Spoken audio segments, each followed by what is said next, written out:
of our webinar series. This would have been the actual dates of the conference, but I'm glad we're all able to meet virtually. But let me take this opportunity to express a heartfelt gratitude to all our donors for their unwavering support and all our committee members for constantly guiding us through these uncertain times. Today, we discuss the human face of adaptation. Now, this is a very critical aspect that we have to deal with because a lot of adaptation solutions now have a very techno-environmental focus, and we often forget the fundamental question, adaptation for whom? And this is where we would like to have the discussions today on bringing back the people-oriented focus on adaptation. The panel discussion today will go further deeper into inserting questions of justice into the adaptation policy and practice space. And today we have an excellent set of panelists and speakers who have been pioneering this course for years. So once again, a hearty welcome to all to the webinar series of Adaptation Futures 2020. Thank you, Kavya. I would now like to call on Dr. Anand Patwardhan, who is a professor at the School of Public Policy at the University of Maryland. He's been a coordinating lead author for the IPCC and a member of the Scientific and Technical Advisory Panel of the Global Environmental Facility. He currently serves as the Research Director for the Global Commission on Adaptation and is the Chair of the Science Committee for Adaptation Futures 2020. Thank you very much, Juhi and Kavya, and very good morning, good evening, good afternoon to everyone on this call. Really glad to see the turnout and the interest.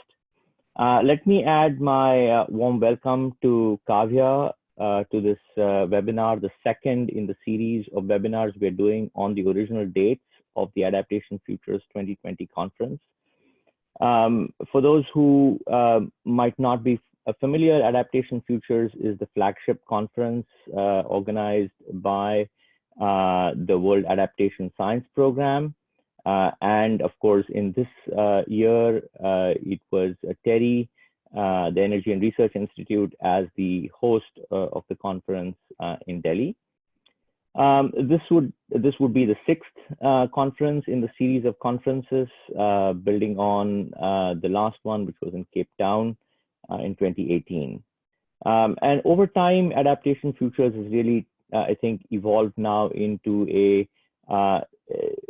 really excellent meeting ground for the science policy and practice communities. So sort of starting off with its base as a science conference, but then really using this moment to engage a very diverse set of actors, motivated by the desire to accelerate and scale up action on adaptation.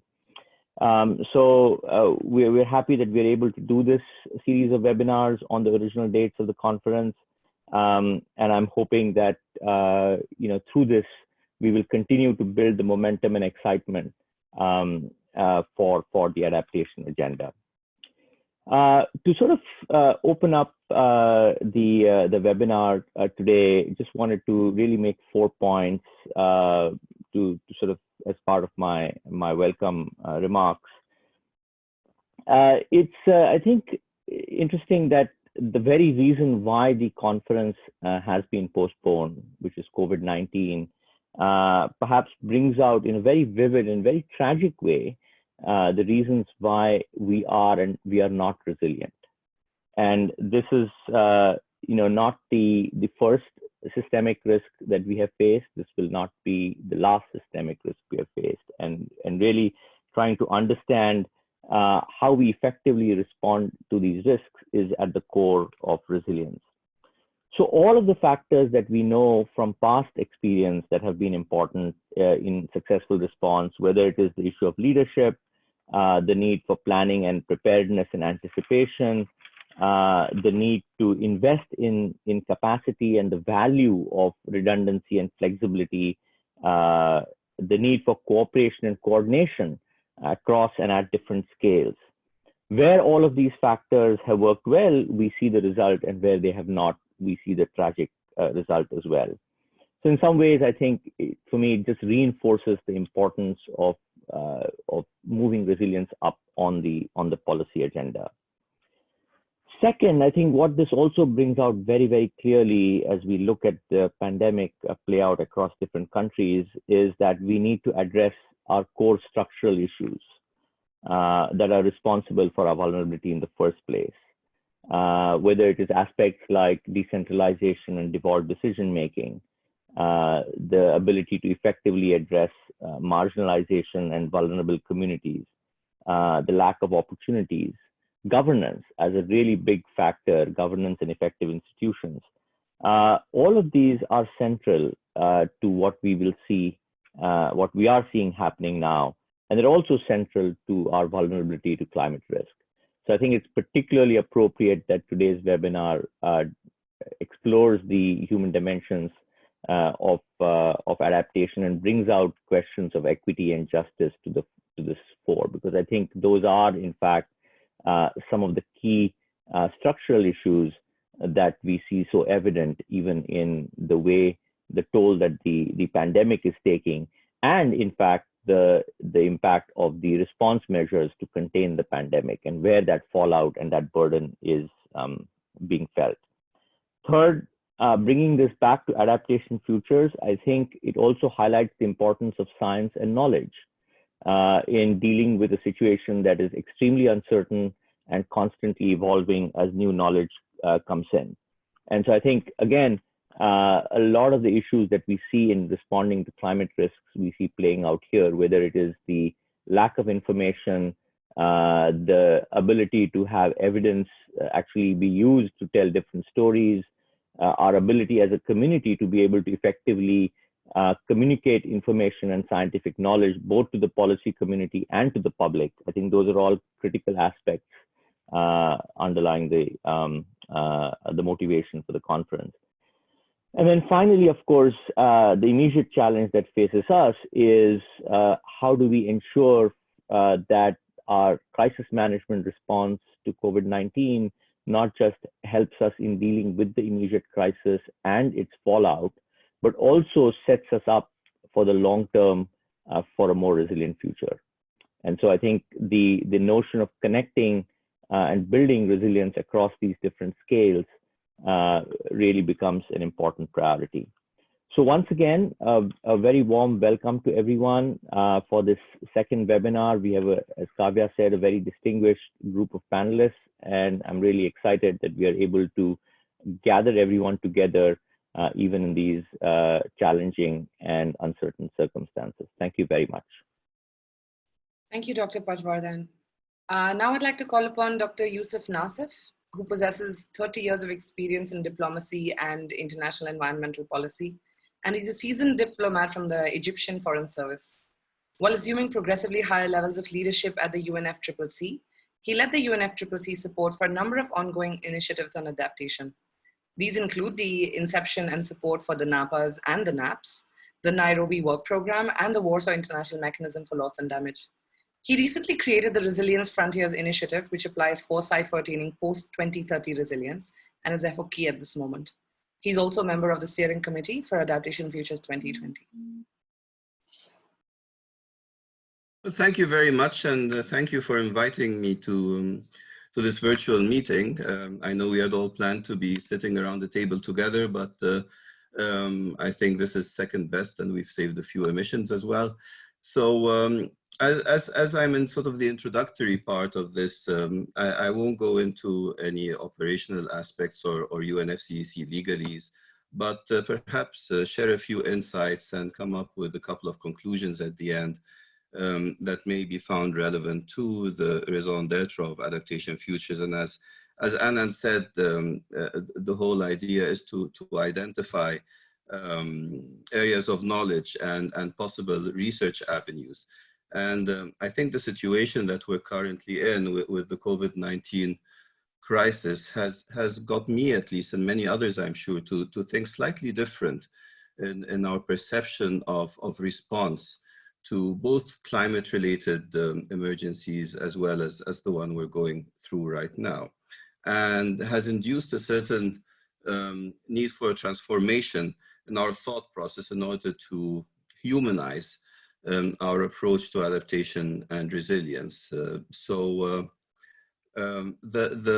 the topic before us right now is adaptation with a human face. And to me, it is a topic that's intrinsically connected to climate justice. And when I think of climate justice and the humanization of adaptation in the context of disproportionate vulnerabilities across different segments of the population, certain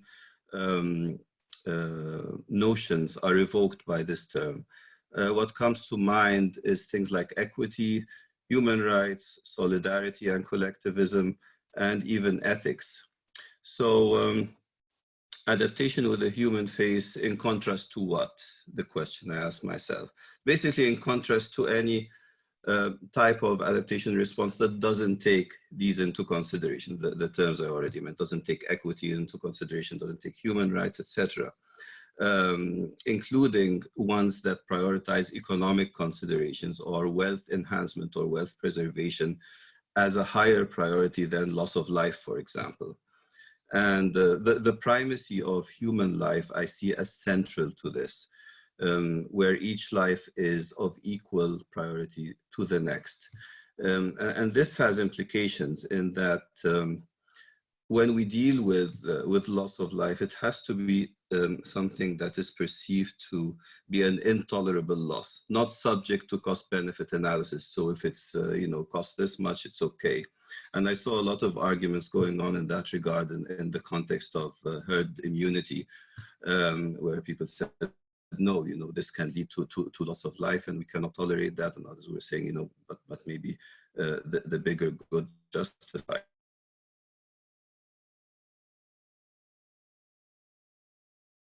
Come to mind in looking at the implications on the most vulnerable and not leaving anyone behind in the concept of equity is one fallacy I've come across recently, which is what I call the cascade of aggregation. Basically, the interests of the individual components of a system do not aggregate to become the interests of the whole. So, and this aggregation is the same thing. So a country at the national level might deem itself totally adapted, but that does not mean that the different communities within that context are individually adapted, and in all likelihood you might be losing the most vulnerable there. This happens across levels, it happens across borders, and we'll probably hear from Richard Klein in a while how the transboundary implications are concerned and happen across time. One can enhance adaptability today at the expense of added vulnerability in the future. So we have this three-axis thing in terms across geography, across level, and across time. And the complexity of reconciling all of these cascading effects is something that we're very far from addressing. I think it's a place where we need a bit more research. And we've seen these types of things in their simplest forms, that one country or one community, in order to adapt, can disenfranchise the one next to it, or a company, for it to preserve its well-being, can extract extra water that disenfranchises the community that depends on it. So these effects are something that are central to the concept of equity and ensuring that life, livelihoods, and well-being are preserved. The other thing that came to my mind when seeing responses to the current crisis is this existing separation or almost firewall between government level action from that of other actions. And that's a challenge really. And there's a need to see ways of seamless integration of action by all institutions, because we saw this with private sector engagement, in many cases positively with the COVID-19 crisis, engagement of intelligence services, army, civil defense, but done rapidly, a good reorganization, but not planned in advance and without formal processes that enable this adjustment to sudden systemic changes like this. A similar example to my mind comes in the context of solidarity, where it has been exhibited quite strongly and is essential for the notion of equity that we're talking about, but needs better formalization. Right now, it is left to become something that happens by itself through altruism, charity, whatever. But to my mind, there is a need for that formalization to happen a bit better. We've seen the concrete proof that early action makes a difference and provide much more buffering for the poor than if it did not happen, because the rich will have their own buffer that can adapt if early action is not taken. And I'm glad that Martin is here as well, because one of the shining lights in this regard is forecast-based finance, which he's spearheading in the Red Cross. So early warning systems are critical, early action is critical, and effective responses to this early warning. So these are some ramblings, basically, that have come to my mind as a result of my experience in the current crisis and trying to apply to things that we deal with in adaptation and resilience. And my conclusions, I have three coming out of this. One is the importance of instituting some agility in system dynamics, in political, economic and social systems, to enable them to rapidly adjust. I mean, now you've seen factories readjusting to produce things that were needed just because they offered to do so. There's no system that allows this to happen seamlessly. We need this for climate change as well. We need it for adaptive response, for disasters, etc. Number two is, like I said, formalize solidarity processes, create the enabling conditions and the organizational environment that can make them happen, and in a way that can countervail or bypass national and institutional challenges and boundaries that make it difficult for us to behave as one humanity rather than as distinct and often competing entities. And number three, let's transcend some myths that seem to occupy the minds of some policymakers in dealing with this. Number one myth is that climate response must be economically profitable. We need to make the business case. That is a myth. It does not have to be if you're saving lives. You can choose the most cost-effective way, but you do not need to make sure that financial costs are less than financial benefits. Number two myth is that we can focus on individual sectors in isolation from others, just because ministries are divided that way. We already know that that's not the case, and we need to deal with things holistically. Number three, the mantra we've been repeating for decades, that adaptation is local.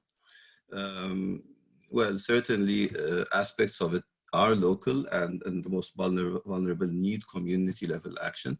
But like I said before, there's a cascade of implications that go beyond the local and beyond the provincial and beyond the national in some cases, and ignoring those can come at our peril. Fourth one is that resilience is about bouncing back. So let us just try to get rid of the problem and return to business as usual. No, it's about bouncing forward, and the whole notion of building back better is essential to this. So as we come back and recover from the crisis, we do not recover back to what we were. So whenever we have the opportunity, we should be recovering forward to a better state not only in terms of our resilience to climate change, but in terms of fulfilling our developmental aspirations and improving the lives of those who are already vulnerable to climate change, but are also vulnerable to a million other things. And so these cannot be ignored. And finally, that it is possible to apply common objective criteria to the whole world, a cookie cutter approach to determine what it means to be adapted and what it means to be resilient, without taking account of local and context-specific aspects, which is really something that we miss out a lot, especially from our vantage point as an international organization. And we've seen from experience now that in many cases, the cultural and context specificness of vulnerability is something that often exceeds what a third-party desk study can provide insight on. And so these are the sort of the things that come to my mind as essential views that should be prioritized when we look at equity, when we look at the notion of climate justice, at the notion of humanizing the face of climate change and ensuring that each life is given the same priority as the next when we look at vulnerability and try to reduce the risk to those most vulnerable. So I will stop here and thank you very much for your kind attention. Thank you so much, Dr. Nassif. Now I'd like to call upon Dr. Martin van Alst, who's the director of the International Red Cross and Red Crescent Climate Center and a professor at the University of Twente, the Faculty of Geoinformation Science and Earth Observation, and the Princess Margaret Research Chair in Spatial Resilience. He's a coordinating lead author for the Intergovernmental Panel on Climate Change and serves on the Scientific and Technical Advisory Group of the UN International Strategy for Disaster Reduction, the leadership group of the UN Climate Resilience Initiative, the steering group of the Partners for Resilience Alliance, and the advisory boards of several international research programs on climate risk management. He's also on our science committee, and we'd like to welcome him for remarks. Thank you very much for that elaborate introduction, which I think is a little bit in this world rather than in the human face world that I'd like to talk about, because I'm representing quite humbly, in a way, with all those accolades that you just mentioned, a network of people that are really at the front lines of the rising climate risks, and right now also at the front lines of the impacts of COVID-19. A network of tens of millions of volunteers mostly, really responding to those risks on a daily basis, and actually confronted at the moment also with the combination of the risks of COVID-19 and the rising climate risks. We already saw the cyclone passing through Vanuatu and Fiji last week. We saw tornadoes in the United States. In both cases, shelters being challenged by social distancing guidelines and us having to navigate how to manage the climate shocks at that point in a time of COVID. We're currently doing the same with our contingency planning globally for countries like Bangladesh, but also for heat waves in everywhere in the world, in countries like India, where we would have been meeting this week, but also in the most developed countries. And of course, we saw a reminder just in the very beginning of this year in Australia of how everyone is being hit and how this human face is not just something that is reserved for the poorest communities that we often think about when we think about the humanitarian impacts of climate change. I'm also really, really happy that we're having this conversation this week. So I want to thank you as organizers of Adaptation Futures for still giving us the opportunity to have this conversation. It's timely in a time that we're responding to COVID, yet also confronting these crises. Also in a week where the Petersburg Climate Dialogue is, of course, also starting to think about how we recover from COVID in a way that is both green and resilient. And I hope we keep that resilient in mind as well. It's not just a matter of not rebuilding a carbon-intensive industry as we recover from COVID. It's also really thinking about what we learn about the shocks that we're going through now. And as Anant already said, where we see sort of an X-ray of the way we have structured our societies and then cope with shocks. And much of the response we're putting into place now is ad hoc and inefficient. Some of it should be retained to be effective for future shocks. And in some cases, we need to rebuild in ways that build ways to manage future shocks, including the ones that we can expect to some extent in terms of rising climate risk. Now, connecting that to the human perspective is, in a way, I think a very natural thing for people to do. And it's interesting that we often think of this connection between these global problems and these local realities being a challenge for people. But as a humanitarian network, we actually see that that's something that happens all the time. And when a big disaster hits anywhere in the world, first thing people do is come to a network like the Red Cross and donate their support. And we saw money flowing into Australia, for instance, even from much poorer countries than Australia, wanting to help in the face of that human tragedy that people saw unfolding. What I think is often characteristic of that connection to that human face is that it does become a much more local problem. Now, of course, as mentioned already, it isn't a local issue that we're facing. It is a global problem that is expressed locally, but often connected much wider than just locally. So one thing is how we come to grips with that. The second is that this feeling of that human face often appears when the shock is there. So it happens when the bushfires hit. It happens now with COVID, when we get that X-ray of society because we're being hit. And of course, the challenge is on the one hand to see those shocks before they come, to anticipate them, to get the early warnings, but also then achieve the early actions ahead of it. In some ways also, as Youssef already mentioned, the bouncing back better. What do we learn from a shock? Never waste a good crisis in a way. How do we get ahead from here? And then a critical lesson, I think, for the adaptation community is that we're not dealing with a climate-centric problem. Too much of our conversation in the climate world is still centered around climate change, whereas in practice, the vulnerabilities that we're facing are defined by a myriad of problems. And it's often when all those problems come together that we get those human tragedies. To some extent, it also gives us a lot of leeway to address many of those challenges as we find a way out of the rising climate risks facing those human faces. Because a lot of those other factors are in a way easier to address than that continuing climate problem. At the same time, we need to understand that we are starting to face limits of where we can still address those other factors. And we need to be cognizant that as the warming continues, that will get more and more challenging, and especially for the most vulnerable people.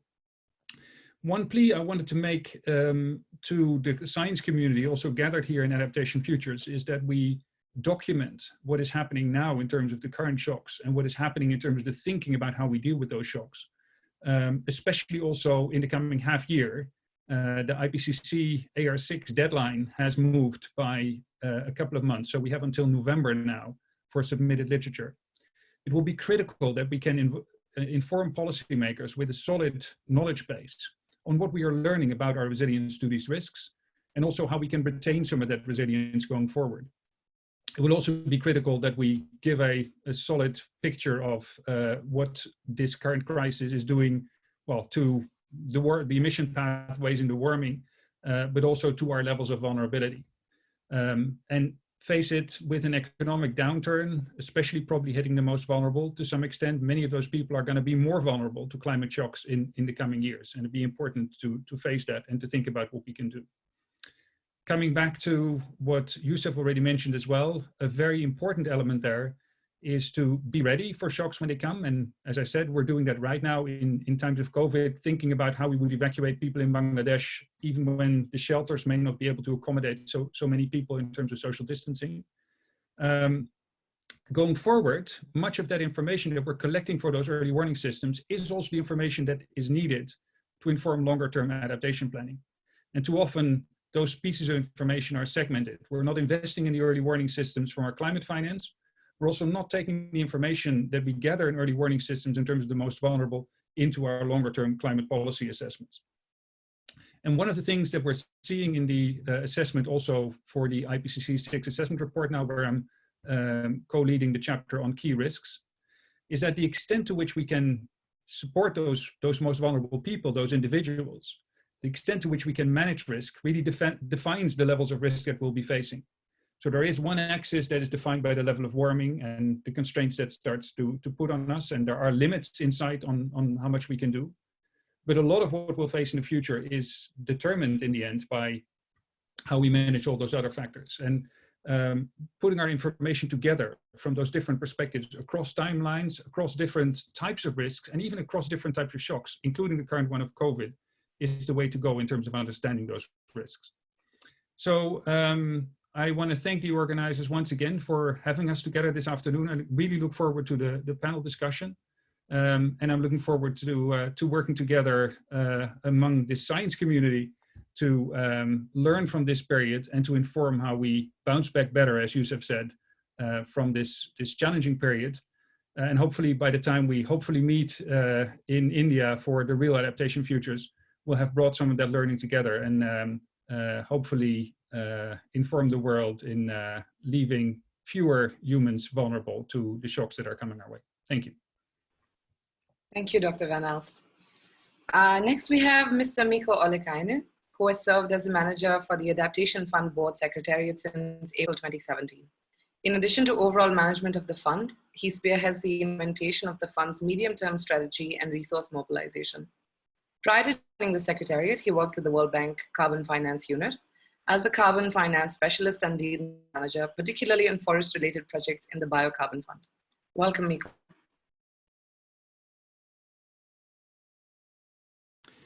Thank you very much, and good morning, good afternoon, good evening to everybody. It's great to be here. I hope everyone is doing well during these difficult times. I'd like to thank TERI and the organizer for having me here. It's really nice to see many familiar faces, and I also look forward to the actual physical face-to-face Adaptation Futures when it takes place, hopefully in September. The topic of human face of adaptation and climate justice, essentially I interpret this as focusing on how we as the global adaptation community representing governments, funders, experts, and others can make sure that the adaptation actions that we undertake meet the real needs of people, and especially paying attention to the most vulnerable people in developing countries, those people who are the most hardest hit by climate change and have the least opportunities to protect themselves for this crisis, for the climate crisis, and often also compounded with other crises like the ongoing COVID pandemic. When we look at the ways how countries approach adaptation, we can distinguish different scales ranging from large infrastructure investments that have nationwide significance and even transboundary significance, like Yusuf mentioned, such as climate proofing, major transportation routes, and all the way down to the very localized actions at the community level, such as rainwater harvesting from individual houses or field level agricultural practice improvement. While the human phases are somehow present across all those levels, they're especially relevant when we talk about the localized solutions, because that is where you can and indeed must tailor the activities so that they meet the specific needs of the people at that level. In our jargon, we call them the final beneficiaries, but we might as well call them the real people. I represent the Adaptation Fund, which was set up about 12 years ago to fund projects that especially focus on that last mile of reaching people, how to understand and meet the needs of those real people. And since that, we've funded 100 projects around the world to do that, just that. It's also not only that humans are only the recipients of the support that we are providing. They are active agents and they undertake proactive actions to face some of the most pressing challenges that are posed by climate change. Humans are the key engine for a successful adaptation, and without the real people, there can't be real adaptation. In addition to designing and implementing the activities that we and others support, they are really, the real people are important in sustaining those adaptive solutions. And it's absolutely crucial that those people really own the adaptation activities in their communities. As an example, I've personally seen this in communities in northwestern Rwanda, where I visited about a year ago. I met a gentleman, a head of household, and a farmer who used to live in a house on a treacherous slope that was prone to flash floods. And he had observed that flooding had increased in recent years. After he had been supported in relocating to a safer location through the Adaptation Fund project, he said he can now go to sleep with a peace of mind, not having to worry that there might be a storm and that the flood would flush away his house and his family, which is something that I found quite profound and moving when I spoke with him about the real impact that these projects have on people's lives. In that same project in Rwanda, the communities built ownership of the project through agroforestry and bench terracing, which created then diversified livelihoods. And the community really came together to help each other to sustain the project. One of the great and important consequences that we see in those adaptation projects that have really managed to put the communities in the driver's seat is that the community members' ownership in the project translates into the opportunity to multiply them by sharing of knowledge and replication and scaling up, and even to address other crises. In the era of COVID, we've seen that, for instance, our project in Sri Lanka that had established garment factories, those garment factories very quickly pivoted into producing masks and other protective equipment for COVID-19. They produced thousands of units of those already. Similarly, in India, which I was hoping to be visiting right now, is a project in the state of Uttarakhand that is has established self-help groups, and one of the ways that those self-help groups have mobilized themselves now is to also produce this protective equipment for the community, which is really powerful in my view. The adaptation needs boil down to the level of communities and individuals, and the practical challenge is how to reach those people. And their understanding and involving the community is key. Understanding means that for us, for instance, social and gender assessments need to be done and inform all the activities that we do, and they are mandatory part.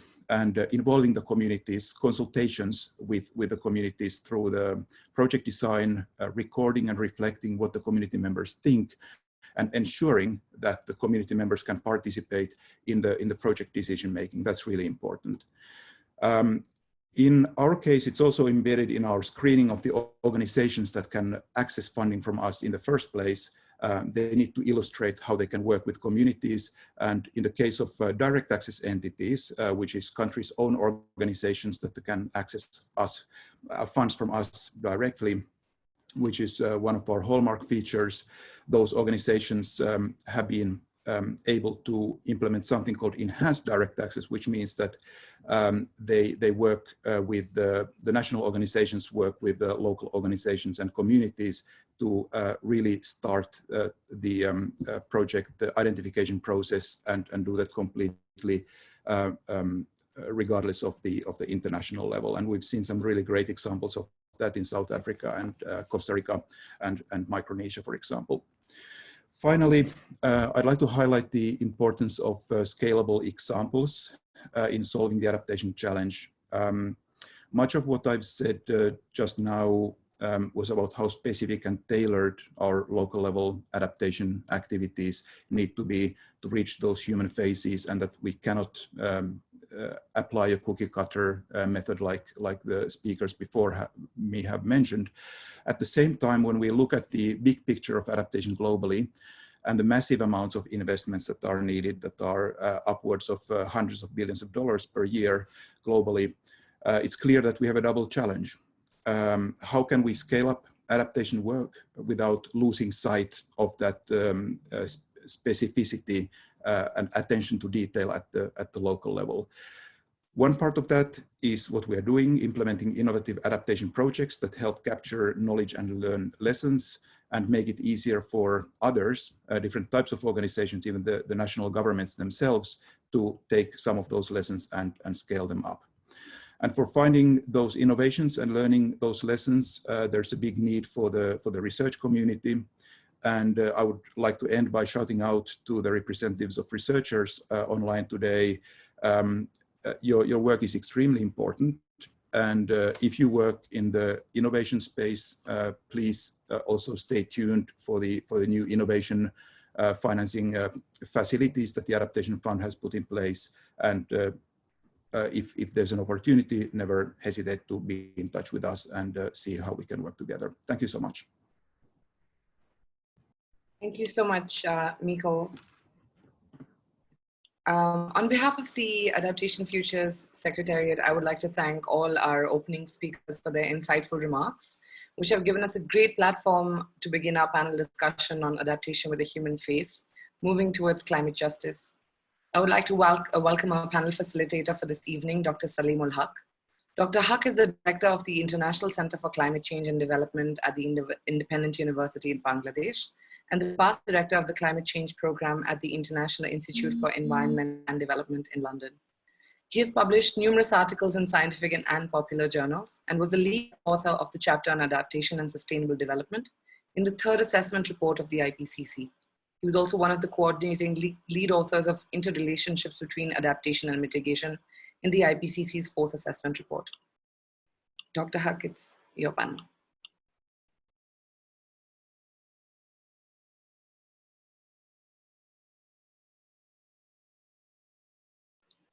Dr. Huck, you're muted. We can't hear you at all.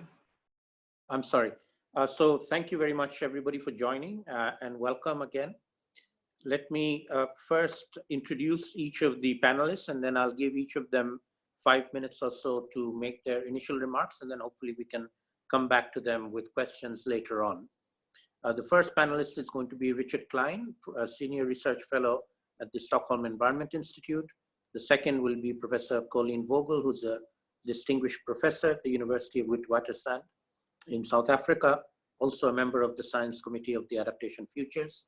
Then the third is Dr. Ashish Chaturvedi, who is the Director of Climate Change in GIZ India. And the fourth will be Dr. Georgina Kundal-Kemp, who's a Senior Program Officer at IDRC Canada, and also a member of the Science Committee of the Adaptation Futures. And the fifth and last speaker will be Livio Stirbat, who is Deputy Head Adaptation Unit, Director General of Climate Action in the European Commission. We did have a sixth speaker scheduled, Ms. Christina Chan, who is the Climate Resilience Director at World Resources Institute in Washington, but unfortunately her son fell and broke his arm yesterday, so she won't be able to join us. So we send her our sympathies. Before I start with Richard, let me just share a few opening remarks from my side on the topic that we have been assigned for this webinar. It has two phrases: the human face and climate justice.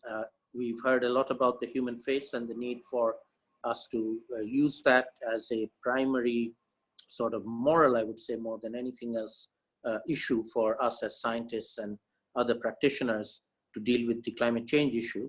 And the second one is climate justice, which again is something that the climate change problem is an extremely unjust imposition on the poorest people on the planet by the richest people on the planet, whether they be countries or they be individuals. And so in this context, it's extremely important that as Adaptation Futures participants, whether we be scientists or practitioners or policymakers or funders, we take these into account going forward. And as we all are now aware, and several speakers have said, we are now moving from the old normal to the new normal.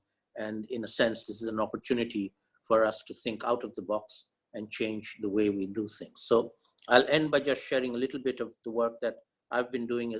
As many of you know, over many years, I've been working on community-based adaptation, working with the most vulnerable communities in the least developed countries, primarily with international development NGOs, like also with the Red Cross. And most recently, under the aegis of the Global Commission on Adaptation, I've been working on the locally led adaptation track of the GCA, the Global Commission.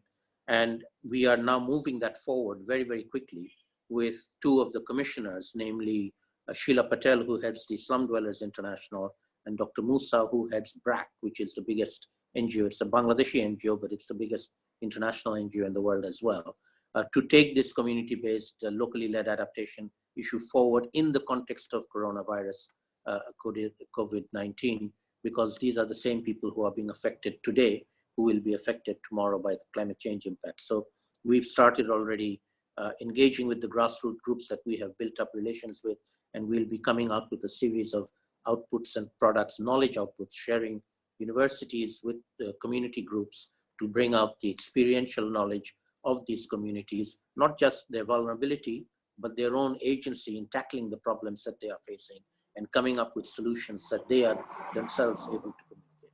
So we have to not think of them as beneficiaries or targets, but as active agents who can be empowered, and we need to build our own ability to work with them, which is not very good at all. So I'll stop there and invite Richard to take maybe 5-6 minutes to share his thoughts on the topic that we have before us. Richard. Thank you very much, Salim. And also thank you to Kavya, Anand, Juhi, and others at TERI and the World Adaptation Science Program for making this webinar possible. It's a shame that we can't meet in person in Delhi this week, but you know, as Yusuf already said, this webinar is second best, and it's great to see so many people here. I hope everybody is staying safe and sane.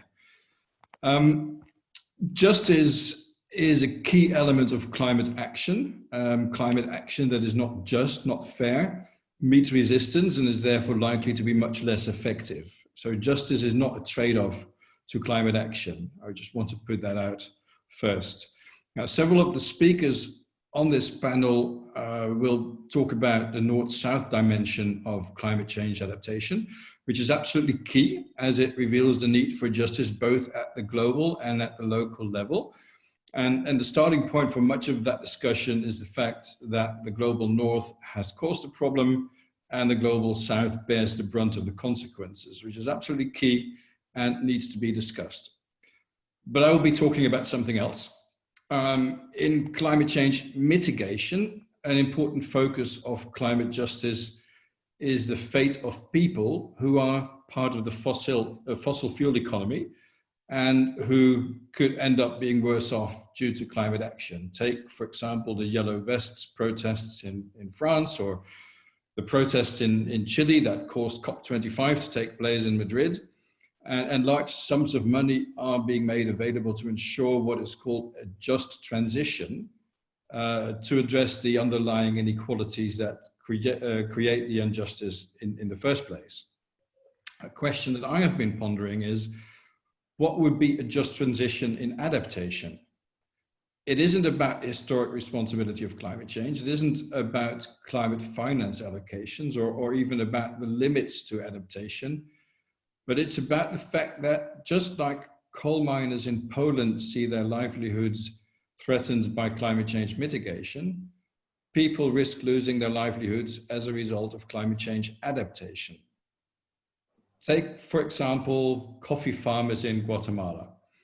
If Starbucks, having done due diligence analysis of their supply chains and the climate risks involved, were to decide that sourcing coffee from Costa Rica instead would be a prudent strategy from their perspective, then what happens with the coffee farmers in Guatemala?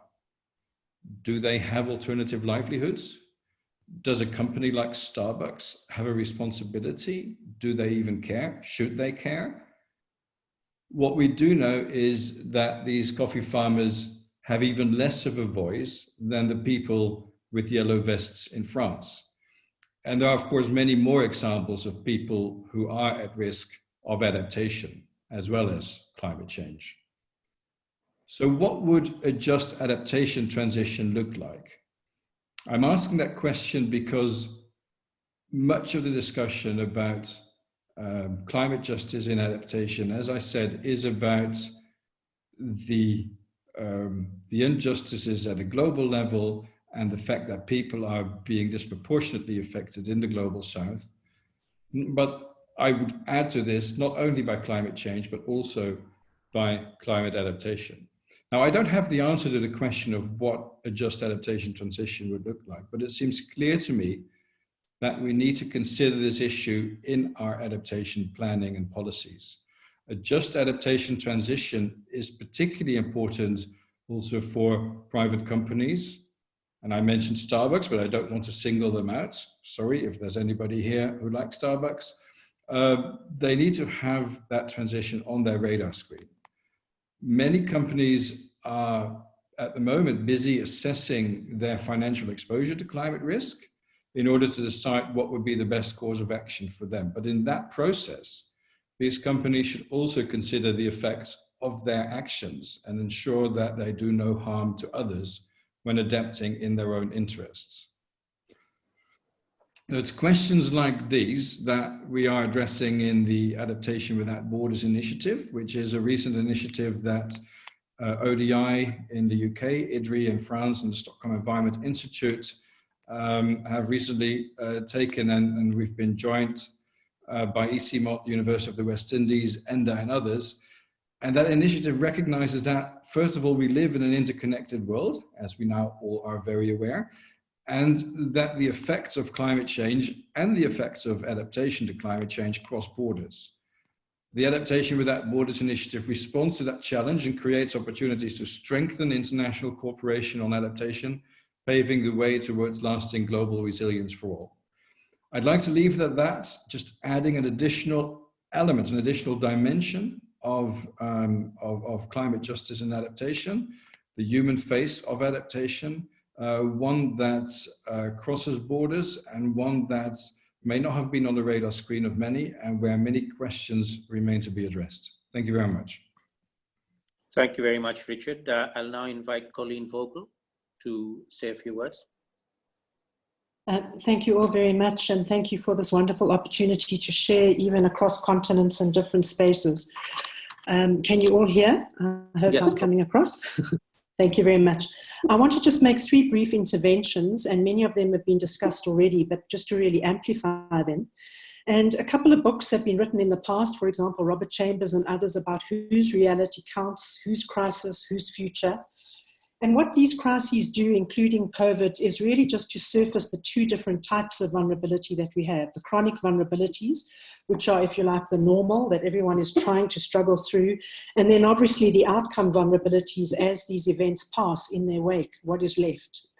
And I just want to surface a couple of things. Jesse Rebo wrote a fascinating paper in 2010 where he said, and the title of the paper was, "Vulnerability does not fall from the sky toward multi-scale pro-poor climate policy." And what he was essentially arguing throughout the paper, I think, is that the vulnerability is actually generated. And we've all been talking about this, and I won't go over that again.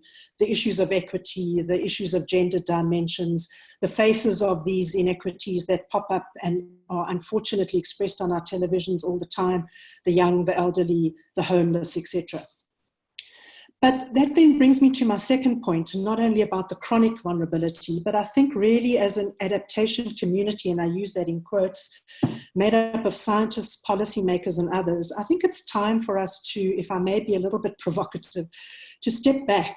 And when we do finally meet, and perhaps even in the run-up to that meeting, that we really try and think a little bit harder around the notion of adaptation. We don't want to surrender it, because we fought very hard, including Salim, who's fought extremely hard to try and keep this on the agenda, but really to try and rethink and reimagine adaptation. So moving from incremental, which is appropriate, as you need to do certain incremental change, into the transformative change, which many are now writing about and trying to work on, including our own personal transformation.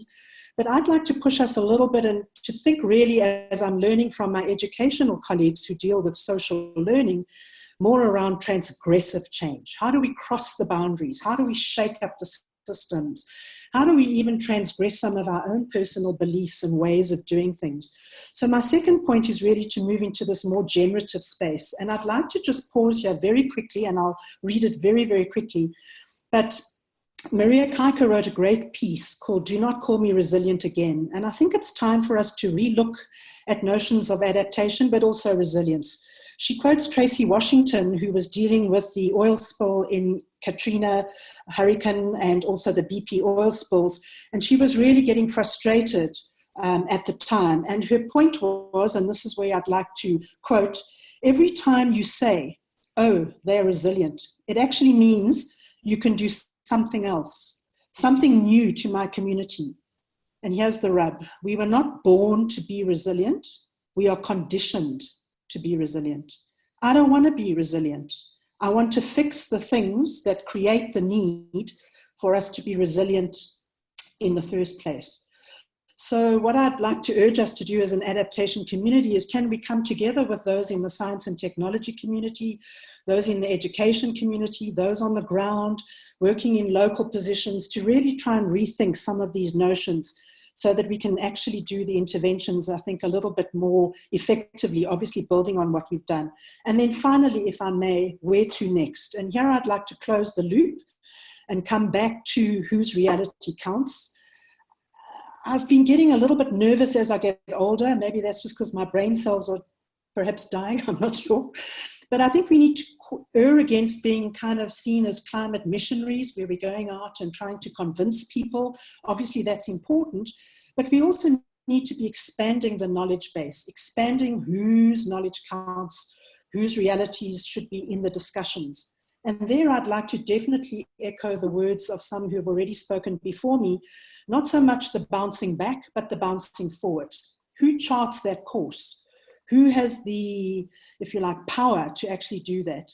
So as I conclude with my small inputs, I'd like to refer to two other authors. The one is sets of authors, Leach, Wynne, and Schoons, who come from the science and technology community and urge us to think about recognizing at this time other kinds of knowledge and how these are framed. Because I think we're seeing this on the COVID, on the televisions, how our knowledge gets framed, who frames it, who has legitimacy in these crises are things we really need to explore as an adaptation community. But in particular within practical cultural assumptions, meanings, and life worlds. And I'll conclude coming back to Jesse Rebo's great paper, which I urge you to read in the lockdowns. The principles to govern climate action must be designed around the processes that shape vulnerability and the actors and the organizations with authority to make decisions to change these processes. So I leave and say thank you very much, but whose reality counts in these debates? Is it just for our CVs, or is it really to make a generative change? Thank you. Thank you very much, Colleen, for those excellent and heartfelt remarks. We could feel it all across the continents. I'm now going to invite our third speaker, Ashish Chaturvedi from GIZ in India. Ashish. Yeah, thanks, Salim, and thanks to TERI as well as the organizers for giving this opportunity. And yeah, I could have just kept on hearing Colleen the way she was going. It was brilliant to hear this impassioned plea to rethink some of the core questions that people who've been involved in adaptation have been working on. And of course, Melissa and Ian were very dear colleagues of mine at the Institute of Development Studies. So it's brilliant to hear about them again from someone who's sort of, maybe possibly worked with them in the past. Let me start with some anecdotal evidence. So I'm back in India, I'm based in India. I work for GIZ, and we've been working quite intensively for the last decade or so in the state of Himachal Pradesh, which is in the north, sort of the Himalayan region in India. And we actually started doing sort of work in a village called Kandrur, which is basically as a partnership with the state government of Himachal Pradesh. We commissioned a vulnerability assessment for the entire state. And this was vulnerability assessment was sort of created and implemented jointly with the communities, with the scientific institutions, with the technical sort of expertise of the state government. And it, using historical and projected climate information, this assessment suggested that Kandrur was representative of a bunch of communities that are and will be severely affected by water shortages due to the changing climate. Now, once we had these results, we sort of presented them to the state government, including the chief minister, but also directly to the community. And the state government, as well as the community members, were very keen to go beyond the assessment. And we kind of jointly embarked on a journey to identify and implement locally led and owned adaptation options. Our ally in this process was an interesting sort of character. She was the Panchayat secretary, so the person who actually used to lead the local governance structure. Her name was Kavita Kumari, and she accompanied us in this entire process of what in the literature is known as mainstreaming, right? So Kavita, along with her sort of other local government officials, was instrumental in mobilizing the financial resources for the implementation of the adaptation options, which were identified through several rounds of meetings of the village council itself. She was able to use her incredible influence to mobilize existing funds for water conservation through sort of cash per work program, through the sort of local irrigation schemes. And she was basically really involved in how to attack those very indicators of vulnerability, which were kind of afflicting this entire community. And she was constantly back and forth with the entire village council on how to move the agenda forward. So for us, she was the human face, of course, at a level of governance which was as proximate to the implementation of an adaptation agenda as it could be to the local community. Now, I would sort of like to draw upon this experience in Kanjur and talk to you a little bit about what are the learnings that we kind of came out with. And some of you have already referred to some of these already. So I think the vehicles for implementing adaptation actions, be it the LAPAs or the state action plans in the Indian context, or the NAPs, they need to be localized and downscaled much further than they are currently. I think this is sort of something which, of course, has already been expressed. Salim's done a lot of work in this area. But I think it's very important to actually really emphasize this agenda over and over again. I think planning for climate adaptation does not follow the subsidiarity principle at all in most cases. Local village or district authorities and agriculture extension officers who are responsible for ensuring the resilience of communities and adaptation actions are very, very often not involved in the planning processes. And therefore, Kavita's role was quite critical in how to implement this adaptation agenda. And the demand of adaptation, of course, must have clear local ownership. I think Colleen already talked about whose adaptation, whose questions, whose sort of demands, whose rights are we really talking about. So I think to implement this subsidiarity principle, what we identified were that we need very strong intermediary organizations at the local community level. So if you have a community-based organization, if you have self-help groups, if you have, in the case of Himachal, very strong women's groups, I think these are very critical structures for the implementation of the subsidiarity principle. And I think Anand also mentioned this already in his opening remarks, that what kind of governance and institutional structures do you have available? They would actually be very critical in the kind of adaptation sort of strategies and options you could implement. Our sort of experience shows that wherever these structures are available and they have certain capacities, localization is eminently possible and can be made much more effective.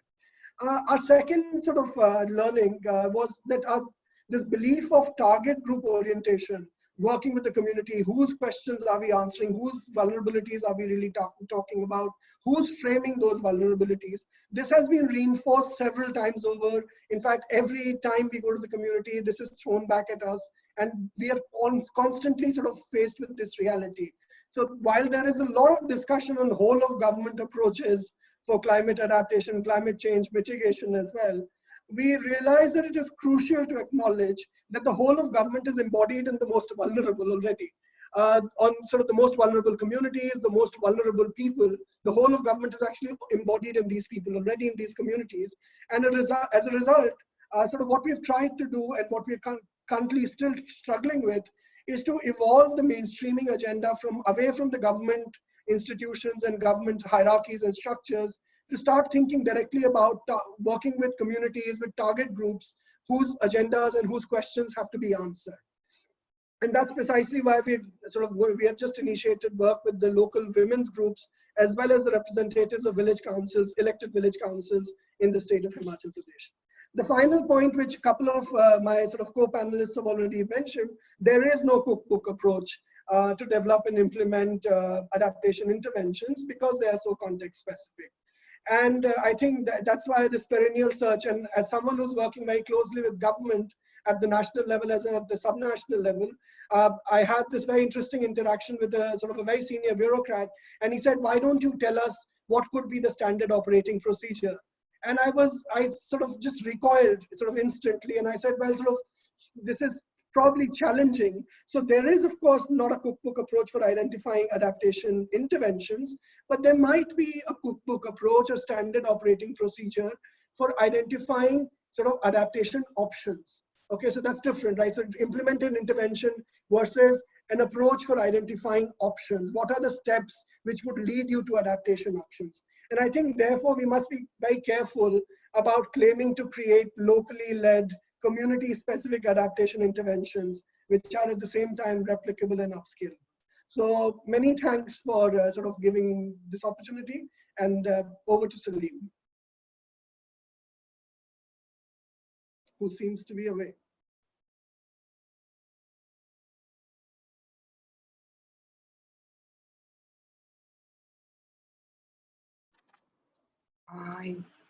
Maybe he's expecting me to talk a little longer, yes.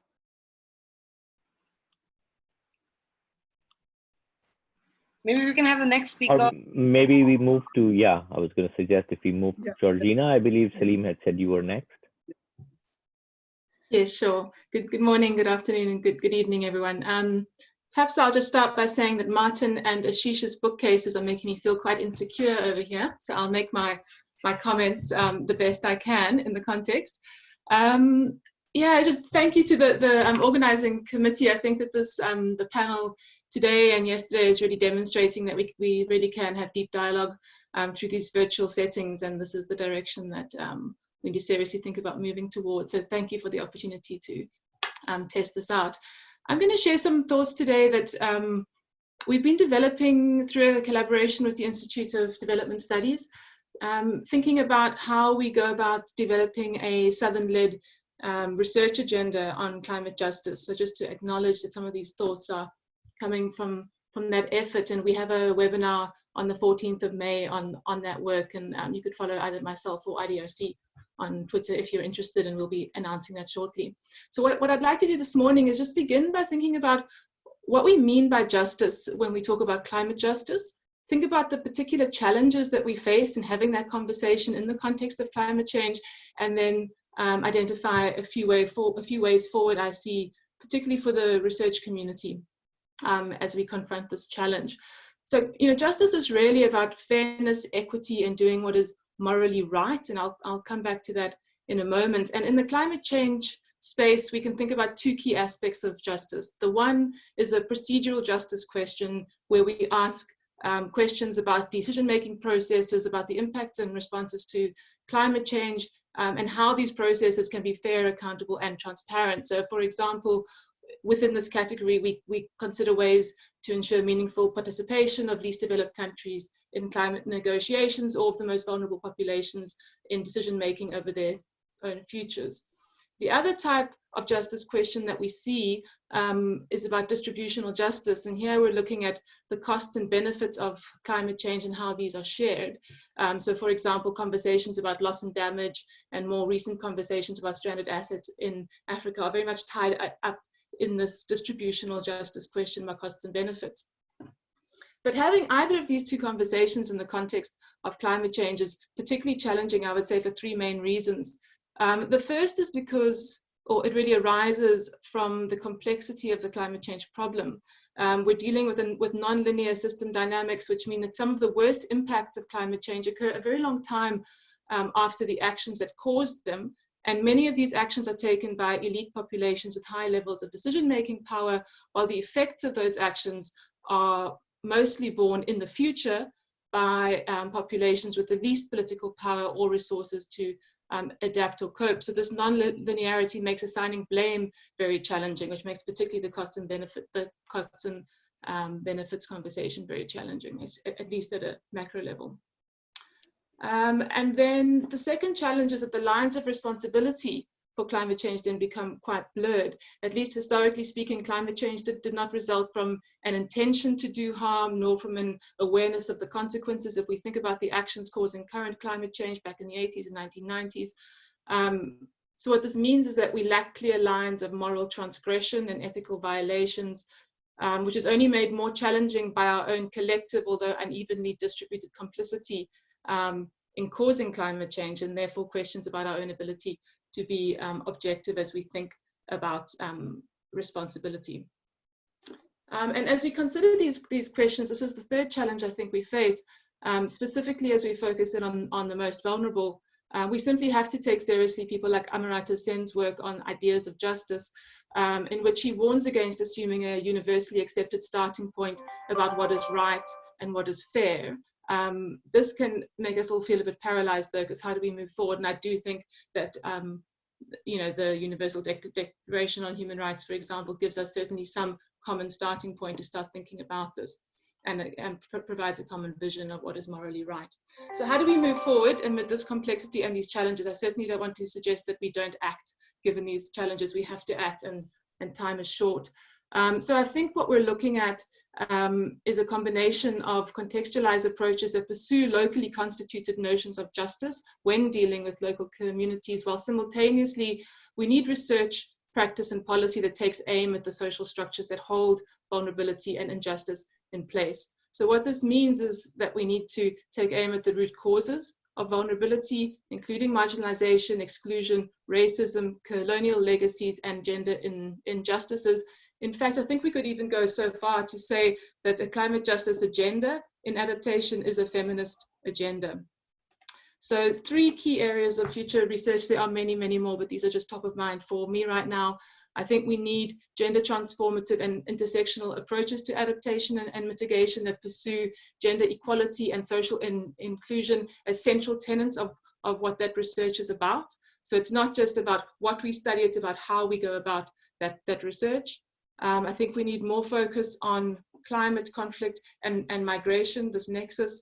And until now, there's been a great deal of emphasis on international migration and forced migration, but we have a groundswell of migration internal within countries that's voluntary, and we need to understand much better the ways in which marginalization plays into that, both in host communities and in source communities.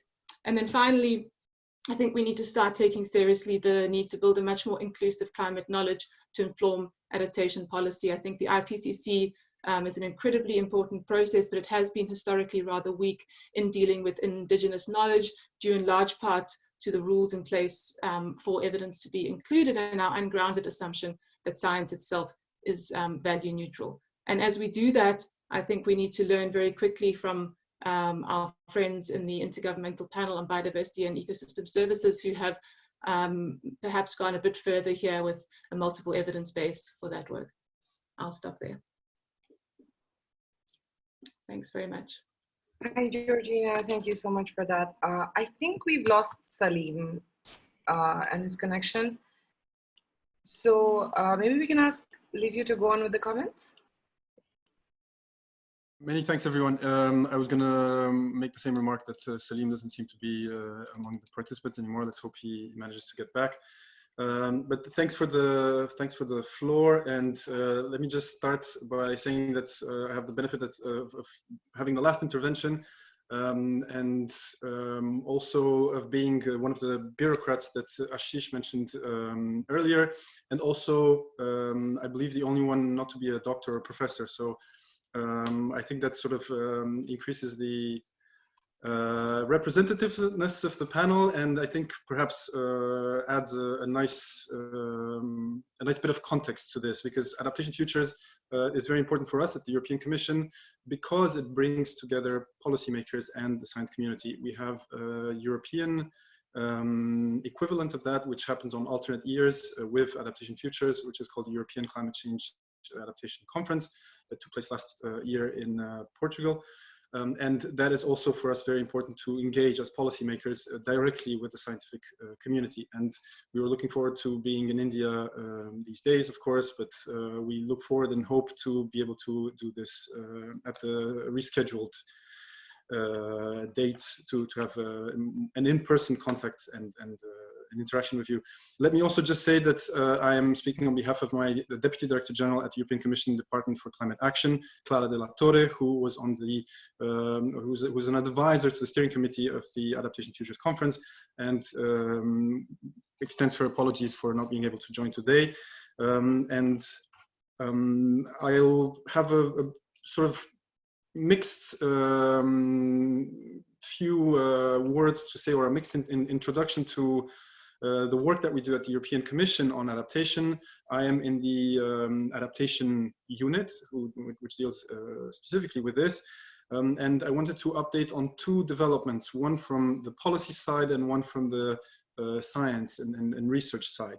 On the policy end, we have had a new Commission presidency coming in December, which has launched the European Green Deal, a very visible and ambitious agenda for transformation towards a new economy.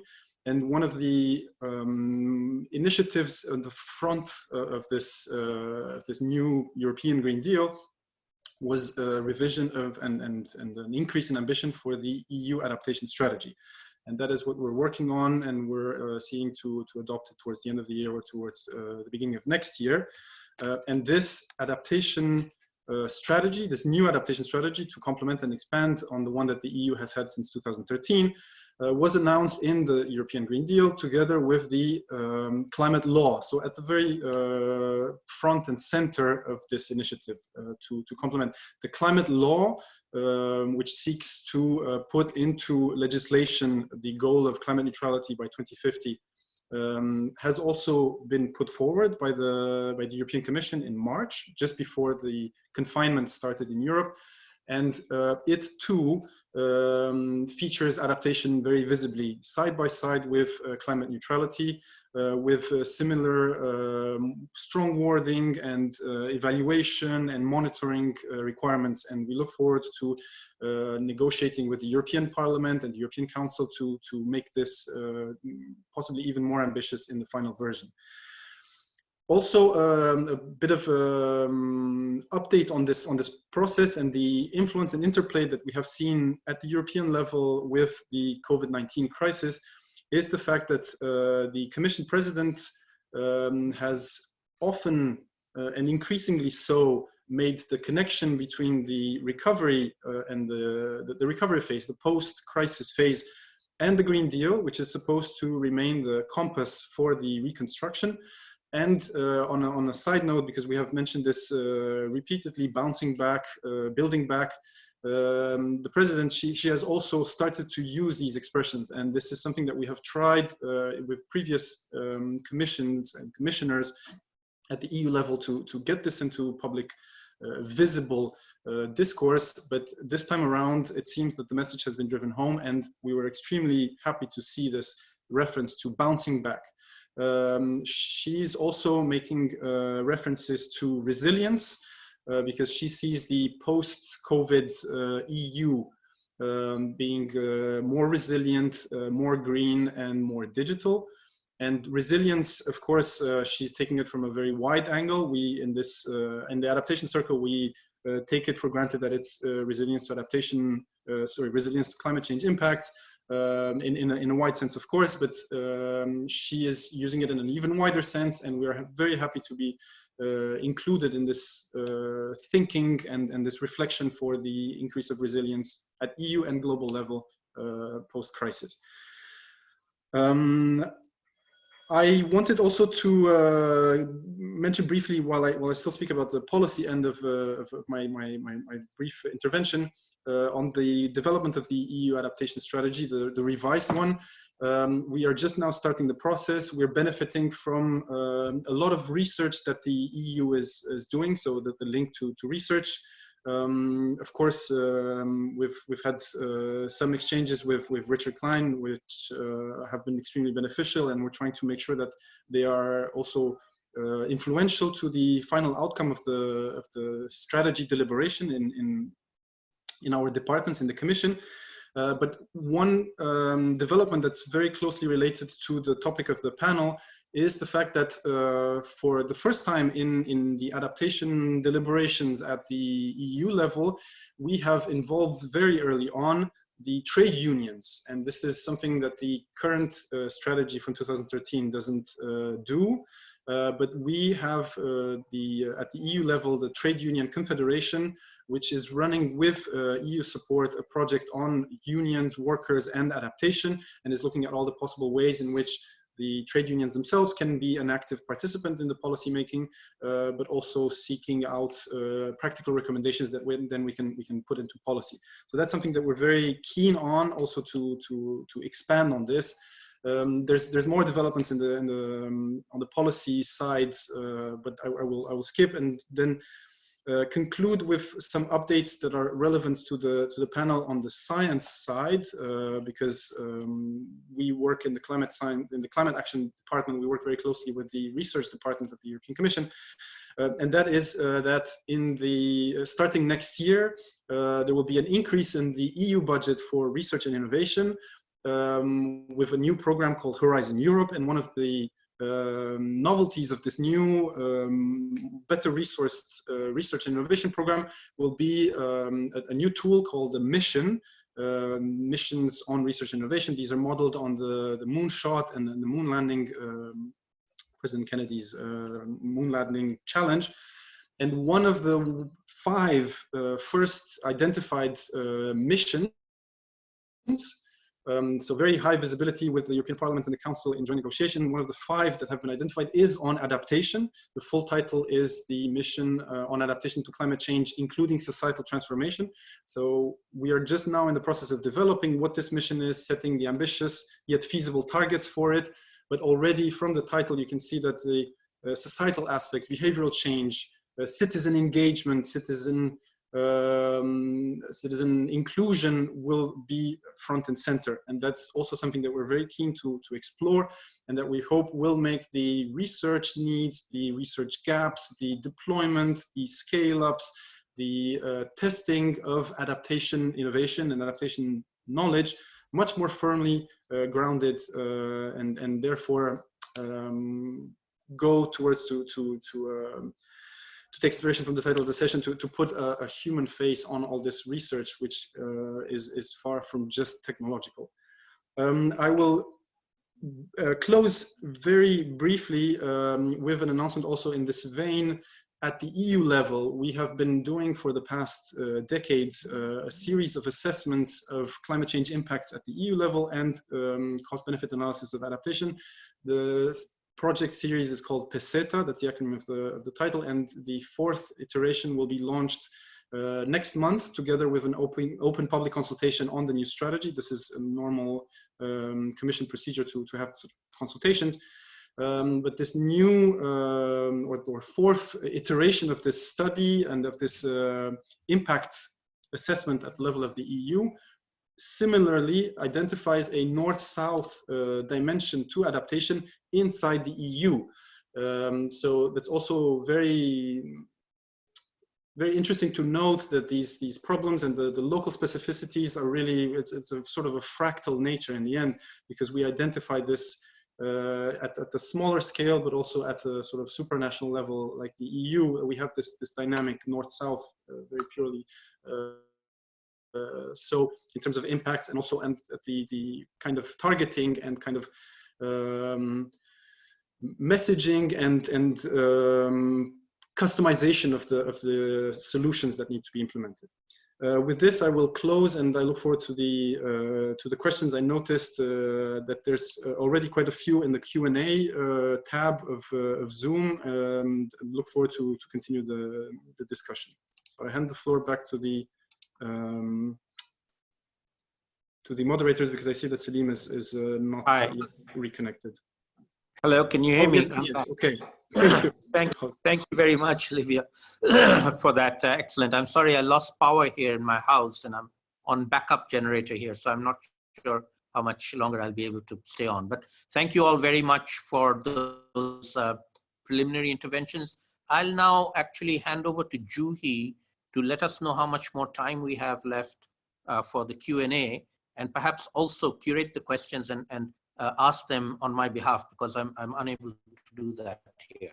Okay, Dr. Haq, I think we have half an hour easily to have a question and answer session. Would you then be willing to kindly pick the questions and ask them? So I'll ask the question, and you can direct it to the panelist you see fit, unless they've specifically directed it to a certain panelist.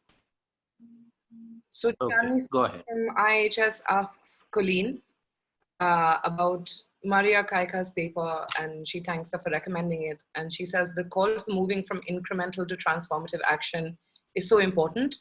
But how do we reconcile this need for deep systemic change with the reality of adaptation that is often sectoral, siloed, and privileges science over indigenous knowledge? From AF to AF, we seem to end up with more of the same. Colleen, would you like to respond?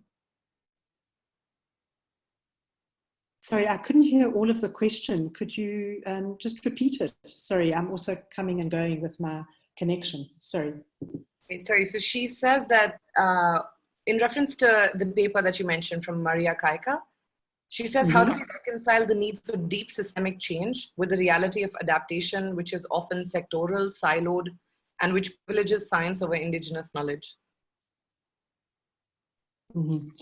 Yeah, I mean, those are the tough questions, right? And I would say it's actually doing it at different scales. So I'm busy working, for example, at the city scale, at the local scale.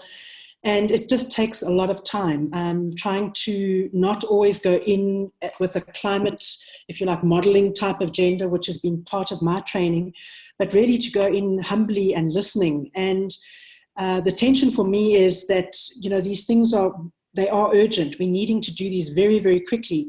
But it's this trust building. And it's taken me over 3.5 years to get some of that thinking and some of that sharing. But the deep concerns, they are rooted so deeply, I think is only going to be overcome by more dialogues, more interactions, more listening, and more suspension of our assumptions as we're coming into these things. But it's a hard ask. And I wouldn't have a nice nugget or a quick solution, unfortunately. But I spend much of my time thinking about it, and I'd love to talk to others who are thinking deeply about this as well. If I can just add very quickly to Colleen's comment, I think we are sitting right now in a crisis modality that may well be an opportunity for us to challenge orthodoxy. And that Absolutely. really is something that, you know, we need to be being creative about using this to move ourselves forward from an incremental, time-wise incremental, to a time-wise very fast actions on our part. And really the onus is on us to be able to come up with ways of doing that rather than blame other people for not doing it. I'll stop there. Exactly. Do you want to ask the next? So there's a question from Indu Murthy from C-STEP. She asks Richard that many of the local adaptation strategies or more coping strategies are erosive in nature. How does one account for this in formulating resilient strategies? Thanks for that question. Well, first of all, I don't think that's a question that's only to me. I think people who are much more versed in community-based adaptation, including our facilitator, Salim, I think have good insights into how to, you know, avoid that kind of erosion. What I was talking about is, you know, the additional risk of, you know, investments in communities disappearing and adding an exogenous stress to a community that's already stressed because of climate change.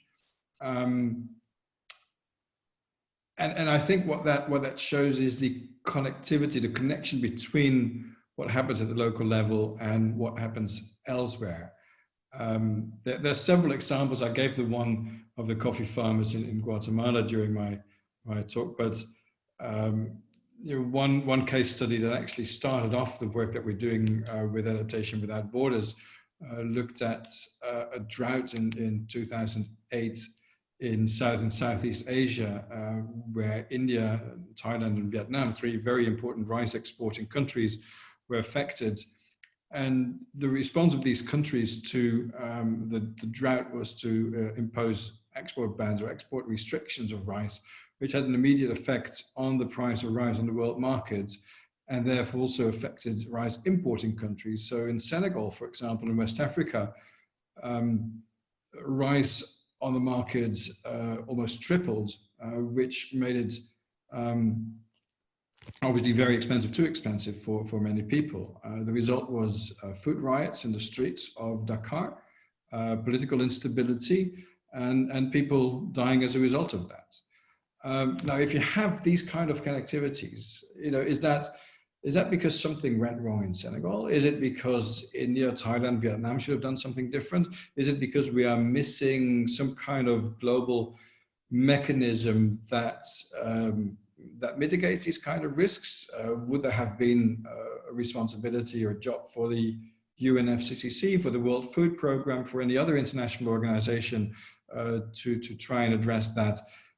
So yes, there is erosion at the local level, but quite often it's not just because of what happens at the local level, but what happens elsewhere as well. And I think we need to much better understand the pathways of these risks, but we also need to understand then whose job it is to actually address those risks. Great, thank you, Richard. Would anybody else like to comment on this?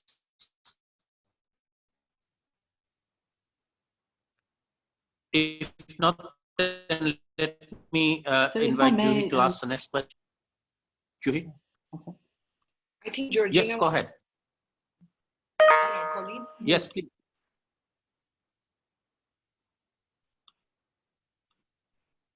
Okay, then maybe to the next question. Yep, go ahead. This one is for Georgina, saying, how do we begin to think about lines of responsibility when assigning blame in terms of justice, which is tricky in case of issues like climate change that transcends political boundaries, the notion of common constitution? It's from Yamini Yogya. Yeah, thanks very much for that question. You know, what I'm learning and what I've been learning the last few months is that we need to build, you know, really novel coalitions if we're going to start answering questions like this in the adaptation community. You know, I've been speaking about novel coalitions for quite a few years now, but I haven't in my own mind been including the legal community within that conversation, and I've begun to understand the importance of that perspective. And so, you know, I think we need to be bringing together grassroots movements, global NGOs, researchers, lawyers, to really start exploring questions like this. So I don't have a direct answer for it other than to say I think we have some serious gaps in the kinds of transdisciplinary networks that we've created within climate change, and we need to sort of think a little bit out the box now about what we're trying to achieve. I would also say though, I'm not sure how helpful it is for us to dwell on blame right now. You know, I think that we have bigger questions around vulnerability and the sort of transgressive, transformative ways to bounce forward, I think Yusuf said earlier. So I would sort of caution against us wrestling too much with the blame question as we move forward and focus more on these transformative forms of action that can reduce vulnerability in the long term. Thank you very much. Juhi, would you like to go to the next question? Yeah, so there's a question for Ashish and based on his intervention, which says, how does practice and policy engage in locally led adaptation when there isn't a strong local voice or intermediary, but one that is fragmented, which is often the case in communities with a long history of vulnerability and often displacement and migration? Yeah, no, I think it's a very, very interesting, very good question. There are, of course, there's been some discussion about this and the kind of work that we've done where you actually try and parse the analytical devices of developmental deficits and adaptation deficits, right? So when you actually look at communities which are chronically developmental deficit and which have actually had serious problems for the longest periods of time, and the climate crisis actually adds an additional layer of vulnerability. So if you do not have a fundamental engagement with the kind of vulnerabilities which have been plaguing these communities, which have been sort of, which have been the basis of their sort of developmental challenges, and if you just try and focus only on the adaptation part and the sort of the climate risks, I think points which have been made by Georgina and Colleen earlier as well, and I think also by Anand, that you need to address the fundamental challenges, and climate actually puts an extra stressor on these existing vulnerabilities. And if you don't address those sort of current vulnerabilities and the historical challenges or institutional context, I think we will not be able to sort of overcome those adaptation deficits, and we'll be actually barking up the wrong tree. So it has to be patient, this entire endeavor. Of course, there is urgency, there is sort of a desire for transformative change, but in certain communities, in broken communities, we would need huge amounts of patience, an entire process of reconstruction, listening to community members, spending time, rather than coming up with a sort of an approach which is sort of, well, because these communities can also not be classified in one common sort of classification of fragmented and historically vulnerable communities. Each of them would have their idiosyncratic vulnerabilities, and one would actually have to come up with very specific processes of engagement which would allow us to first address the developmental deficits, and it's not as if it's going to be some kind of a chronological process. I think these will have to go hand in hand, but in these communities, you will have to have a significant engagement on their fundamental challenges with developmental deficits. Thank you very much. Shall we go to the next question, Juhi? Yeah, we have one for Livia as well, which asks, as we think about scaling up investment in adaptation projects in all vulnerable countries, could you please comment on what you think might be the most appropriate methods for quantifying and then monetizing the benefits of investments in resilience and adaptation as one thread of an approach that can increasingly engage private sector finance in the underwriting of adaptation measures? Many thanks for picking that question. I had spotted it in the Q&A, and thanks to Irv Mintzer for asking it. I'd just like to point that in the Q&A tab, this question comes immediately after a question reminding us of Youssef's intervention about the myth of climate action being cost effective. So it's a sort of highlights the contradiction that we have to face as policymakers between making a case for adaptation that has, of course, a human face, that's the topic of today's discussion, but also one that makes sense economically because of the very varied constituency and very varied group of stakeholders that we have to engage with and that we have to bring along in the policy process.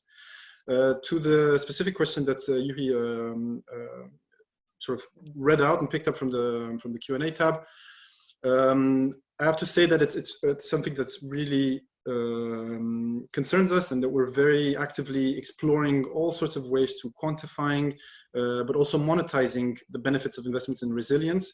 Linked to the question just above from Catriona McGlade, I have yet to come across climate action that is not cost effective. Also, since, as I mentioned in my intervention, we look at, for instance, at this Peseta group at Peseta research at climate impacts, which are really scary and impressive in scale. We also have the Global Commission on Adaptation report that came out back in September, which looked at the amazing net benefits of investment in resilience on the order of 7 or 8 times returning the investment. So just to say that that's concerning us because that's the kind of argument that we have to make. In terms of quantification and monetization, let me tell you that inside the European Commission, this time around for the development of the new strategy, we have been extremely successful in engaging with the departments of the Commission that deal with financial stability, with economic affairs. That was not the case before. And we are very happy to see that we are now welcomed to the discussion and welcome to the debate with these financially framed and focused departments, in addition to the historical ones that we have engaged with, of course, such as disaster risk reduction, development cooperation, health, and so on. So these are new partners that we engage with inside the Commission, and we feel that the discussion and the level of maturity of the assessments of impacts, the quantifications that we are able to bring to the table are such that they take us seriously now, and we are engaged with them in a discussion of for instance, integrating climate risks and the climate impacts, the financial side of the climate impacts that comes along into the financial frameworks and the fiscal frameworks of the EU and also globally thereon with international partners. So I have to say that we don't have a fixed set of methods. We're doing our best. We have had pushback on some of the research, in particular on Peseta 4, on the monetization of casualties from heat waves, for instance, the statistical value of life approach, which is well grounded in science and research, has is hard to pass on in the Commission department and also in the outside stakeholder engagement process, because of this monetization aspects. But we feel that it is really important because that's how you are then able to mobilize the finance and bring the private sector, which is a really important partner that has yet to step up and punch at its real weight. So it's important to continue this dialogue, of course, not excluding other forms of engagement, but it's really important to, and I noticed now that the question was also talking about engaging private sector. That is exactly what we're aiming at in raising and increasing the level of maturity of these assessment and monetization methods. I'd like just to add another sort of view or another live kind of concern that we're dealing with now in engaging with the private sector and in underwriting adaptation measures, and then also insurance and getting reinsurers to make more public and more transparent the data that they have on losses and so on. And this links very closely to the discussion of justice and distribution effects, and that is one concern that we have yet to address, but we're actively looking for knowledge and also similar approaches globally, is on issues of exposing the exposure. At the EU level now, we are increasing the requirements on companies to reveal and make public their exposure to climate impacts in terms of their value chains, in terms of their supply chains, in terms of their processes and all the spillover effects and the cascading effects, also the ones that Richard mentioned in the Starbucks example. So that kind of exposure to be made public, and these are the big companies that can do it. But we're also trying to make the case for a better understanding for policymakers, and for instance, to give you an example of city planners, of the level of exposure at the very granular level in cities. We know that the most vulnerable to climate impacts are also the most poor, so that vulnerabilities are crossing and intersecting, but we don't yet have that data, and making that data available is extremely useful, but can also be extremely dangerous. So as I said, exposing the exposure can do actually sometimes more harm to those vulnerable by increasing even further the price of their accommodation, at the same side, or coming together with increasing the ability of policymakers to reach out and help them. So that's something that we're struggling with, and we think it's important to strike the right balance and include all the safeguards, that we capture only the positives and try to minimize as much as possible the downsides of it. And with this, I'll hand over again to you. Thanks. Thank you very much. Excellent presentation and answers. Juhi, do we have time for another one? We still have 15 minutes to go, but Okay. Dr. there's a question for you. Okay. The response to COVID-19 was largely able to deliver the modest results due to large-scale acceptance and global leadership provided by advanced economies. How can climate justice be approached to mobilize the same amount or more acceptance and urge to address the climate injustice that exists? Good question. I would argue that we haven't seen global cooperation in the case of COVID-19 either. There's been a lot of national closing of borders and trying to solve problems at the national level, which are not soluble at the national level at all. So I think we hope we will learn a lesson and be able to take it as a global challenge and act globally going forward. And if we can do that for the coronavirus situation, which hasn't finished yet, we're still in it at the beginning of it. It's going to go for quite a while now. We need to implement climate change measures at the same time in complementarity to tackling the public health crisis that we're going through right now. And I think a number of people working in this arena have made it. I just saw the Secretary General's remarks at the Petersburg meeting echoing the same thing, that the solutions to the coronavirus pandemic situation need to incorporate greener, better development, better investments that are climate friendly, both on the emission reduction side as well as on the adaptation and resilience building side. They go, particularly in the adaptation and resilience building, they go hand in hand. It's the same most vulnerable communities that we need to be thinking about. The human face of the COVID virus problem is the same human face as the climate change problem globally, across the world. Within countries, the most vulnerable, and out globally across the globe, the most vulnerable are more or less the same to both COVID as well as climate change. And we just have to hope and try as best we can to ensure that this need to see a global problem as a truly global problem requiring global solutions, and everybody then has a part to play in achieving that global solution, is something that will become a much higher priority going forward. I'll stop there. Thank you, Dr. Haq. There's a couple of questions which are open-ended, and perhaps the panelists can discuss these amongst themselves.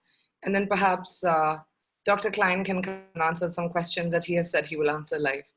So I'll just put this forward, which says that earlier the panelists have discussed about the differences between individual resilience and contextual adaptation and global discussion. The question here is more about the divide between local realities and the views on justice, fairness, and their institutional translation at subnational and national levels. How do you propose we reduce this divide? As well as there was another question on bridging the divide between policymakers and people. So I guess all these questions can be answered together. Why don't we let each of the panelists take a few minutes and just share some final thoughts and answer the questions that they feel are most appropriate for them.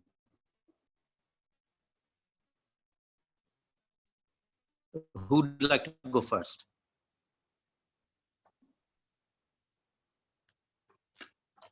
Anyone else want to volunteer? I'll go if you want. Go ahead, go ahead. You can get to the mic. So whoever gets to the mic first goes first. Thanks. So I'll just have a go quick ahead. bash. Okay, so I'll respond on the one about policymakers and science and bridging the divides, etc.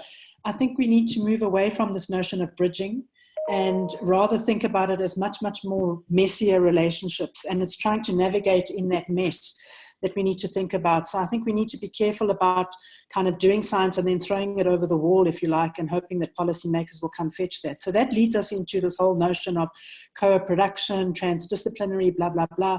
And I really think we as a community need to engage with others who are working on this so that we can really improve our understanding of what might be required. Thanks. Thank you very much. Who'd like to go next? You can each have the floor for a couple of minutes. Okay, I'll go next. I think this entire, go ahead. Yeah, this entire translating of learnings from policymakers, this overcoming the divide between governments at different level, and sort of the state government, the national government. I think there are, of course, significant relationships and sort of power of and political realities, and therefore, I think there aren't sort of easy solutions. One of the attempts that we've been trying to make is to actually start thinking about platforms where you just bring people together and they can start talking in their own languages and not be understood by the other. I think that's a very good learning in itself, to actually say something and then someone tells you that I actually don't understand you one bit. And especially this happens quite often with in communities where, of course, sort of from the scientific community to the sort of local policymaker who says, well, sort of this is just too advanced for me. I would like to sort of you to solve the 80% of the problem for me by just recommending some 20% solutions, because I don't really want to get into the sort of the most academically or scientifically refined argument to solve my problem. And I think these are really interesting discussions to actually be confronted with, and then try and see how we adapt in these environments. Like having worked in these sort of very local environments where people are confronted by their daily realities, but they're also trying to do a very hard, like a scientifically advanced sort of framework for policy influence, or even sort of getting published in a top science journal. I think these are very different communities of practice which need to engage with each other and understand each other if we really want to take this transformative agenda forward, or have this transgressive sort of agenda in mind. Because in the absence of that, of course, we can set up platforms like in Himachal. We're actually setting up a platform where we'll bring the scientific community, the state government, the local government officials all together. Of course, they need to understand each other. These languages have to be translated one for the other. And it's all that effort in translation is meaningless if we do not come out of our comfortable boundaries and start saying that, okay, we are really sort of willing to lower down our guards and be confronted with our own inadequacies and be humble in our way we confront our realities. So I think this transformative agenda will need a humility on all sides. Thanks. Thank you very much. Who would like to go next? Shall I go next? Yep, go ahead, Richard. It's Richard here. Yes. Well, thanks. First of all, I totally subscribe to Ashis's point there about humility. I think that's very good. Let me just respond to a few things that have come across during the conversation. I thought, Georgina, I think your point about not laying blame, I think is intuitively very attractive. And I think you're right. At the same time, it shouldn't mean that we're just letting, say, perpetrators off the hook, right? I mean, maybe blame isn't the right word, but accountability is. I think it is important that we understand the consequences of our actions. Just like, you know, climate change doesn't fall from the sky, and as Colleen says, vulnerability doesn't fall from the sky. If there are inadvertent negative effects of adaptation, then we should understand those as well, and if and when we understand them, try to reduce them as much as we can. I think, you know, there's obviously we're having this conversation in the context of COVID-19, and quite a few questions were about, you know, how is COVID-19 going to change the way we go about adaptation? I think it's difficult to say. You know, one thing that struck me, which is being said, I mean, COVID-19, just like climate change, is affecting supply chains. And what I've read in some of the media a number of times is the urgency to localize global supply chains.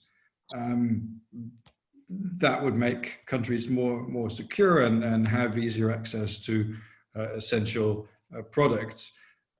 That again, I mean, it sounds intuitively a very sound thing to do, just like, you know, India, Vietnam, and Thailand closing the borders to rice exports.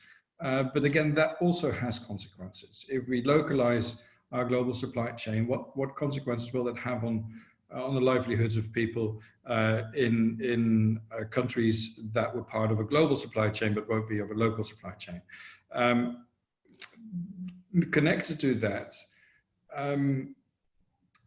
as Salim said, we're seeing very sort of country-driven responses to COVID-19, and let's not forget that the main sort of driver of our response and adaptation is also a country-driven process, the UNFCCC. And within that country-driven process, there is now space for sub-country, sub-national, local adaptation. But by and large, the actors around the table, when we're talking about financial allocations, when we're talking about, you know, national adaptation planning, they are basically national government representatives.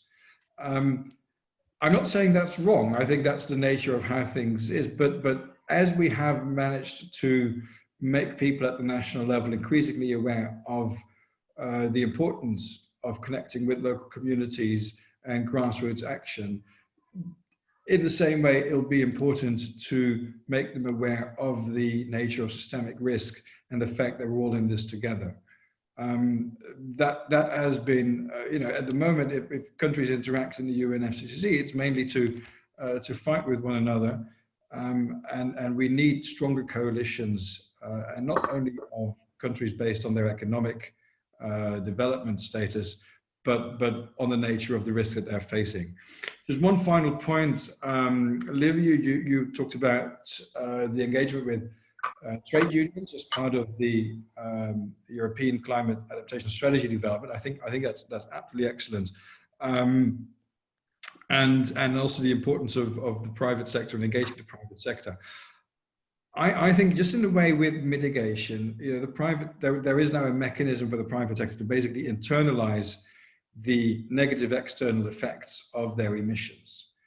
Now, would it be possible to develop a way to get companies to internalize the negative external effects of their adaptation actions, which they take in their personal, you know, in their private financial interest, but which do have consequences, and which at the moment we don't have a mechanism to actually address those. And it goes well beyond corporate social responsibility. Thank you. Thank you. Thank you very much, Richard. Shall we hear from Georgina or Olivia? Who'd like to go first? I unmuted. I think it's a case of whoever speaks first, it seems to. Go ahead. Exactly, yes. You have to get to the mic first. Yeah, my last thought is one about capacity building. And it's something that Salim said right in the beginning about how we need to build our own ability in certain ways. And I think in the climate change community, we often talk about capacity building as something that happens out there in the world. We need to build the capacity of research users to understand modeling, to understand our research.